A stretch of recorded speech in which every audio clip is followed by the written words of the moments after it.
Welcome to Samba Samba. Enjoy the video. You start by launching the Books app and making sure you're signed into the Apple ID that owns your purchases. This lets you access bought and downloaded titles.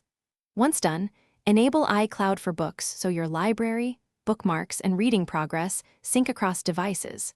Now tap the Library tab to view downloaded books or the Reading Now tab to start a sample. Make sure cellular or Wi-Fi is active to download items. This initial step unlocks everything you need to read. You'll want to find and manage the books next. Use the search field for a title or author, browse the bookstore for recommendations, or filter by collections to narrow results. When you tap a book, choose Download, Sample, or Buy, purchases appear in your library instantly when connected. To organize, add, or edit collections, long press items to move them, and while reading, highlight text, add notes, and place bookmarks so you can return quickly. These steps keep your library tidy and accessible. Now focus on reading tools and finishing touches.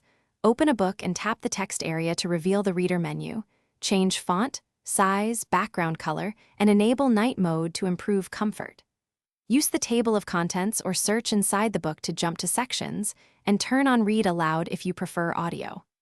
If a book won't download or won't open, make sure iCloud is signed in, storage isn't full, and your network is stable. Then restart the app and try downloading again. Thanks for watching. Consider subscribing if we helped you.